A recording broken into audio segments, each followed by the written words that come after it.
For the first time, the old foe Germany joined Her Majesty at our most sacred event.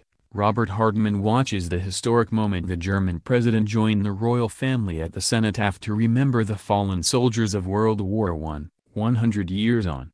At the going down of the sun, Britain's greatest commemorative endeavor of modern times finally drew to a close. 4 years of centennial remembrance for the dead of the First World War concluded last night as the Queen and the German president attended a service of thanksgiving and reflection at Westminster Abbey.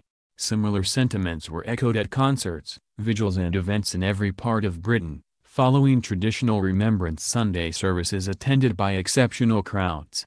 The fact that the centenary of the armistice should fall precisely on the second Sunday in November, the traditional date for remembering our fallen, gave added impetus and poignancy to this immense anniversary.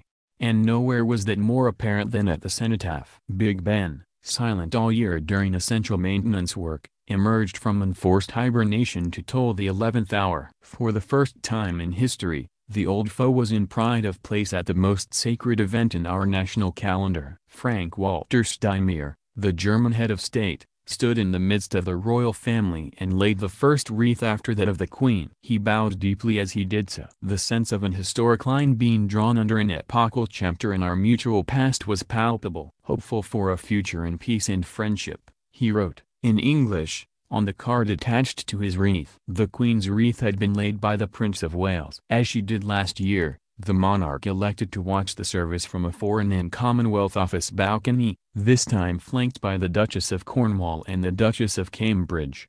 The Duchess of Sussex, attending her first cenotaph parade, stood on an adjacent balcony with Mr. Steinmeier's wife, Elke, 56, a judge. As the daughter of a First World War veteran and the only head of state in the world today who served in uniform during the Second, the Queen's authority was undiminished by her absence from the parade. In her 10th decade, she simply felt that it was tempting fate to be negotiating the cenotaph steps unaided on such a crucial occasion. Besides, it was easier to see her on her balcony. For the first time, the Duke of Edinburgh was not at her side. Palace officials said the 97-year-old Duke had never been expected to attend and that there were no grounds for concern. His wreath was laid by his equerry, ahead of those of other members of the royal family. Next came the party leaders, starting with the Prime Minister in a long dark overcoat. The opposition leader, Jeremy Corbyn, was in a dark blue anorak, inviting inevitable comparisons with the infamous stocky jacket worn by former Labour leader Michael Foot many years ago.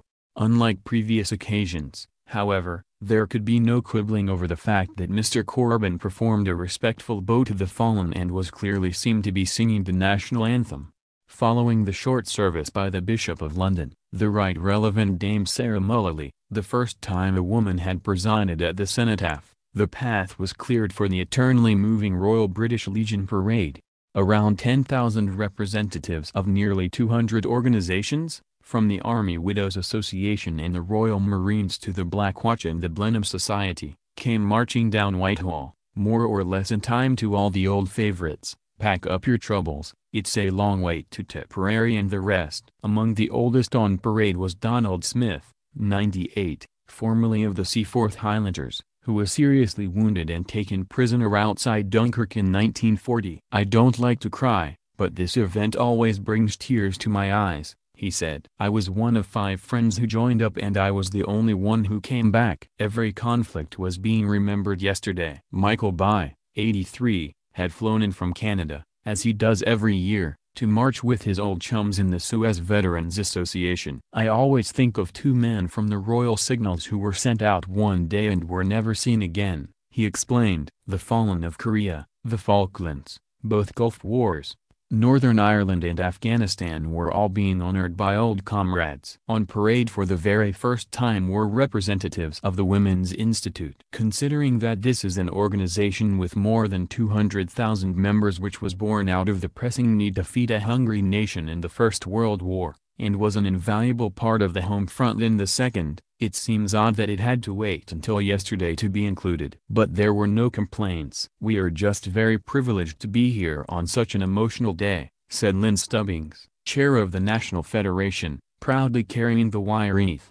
Compounding all that emotion was the fact that this year, for the first time, More than 10,000 members of the public had been chosen by ballot to take part in a further centenary parade past the cenotaph. It had been described variously as a national thank you and the People's Parade, and consisted of people of all ages and backgrounds bearing floral tributes of all complexions, some of them knitted. Despite some exemplary marching music from several bands, led by Christ's Hospital School, this was more of a leisurely stroll than a march. Some proudly held up photos of their fallen kinsmen. Many wore the medals which a great-grandfather or great-great-uncle had never lived to wear. It all added an endearing note of informality to a day rich in grand ceremonial, and all in marked contrast to events in Paris. There, President Macron's week-long appropriation of this centenary for contemporary political ends continued. After much glad-handing of world leaders and energetic striding around in front of the television cameras at the Arc de Triomphe, he delivered a speech on the perils of nationalism.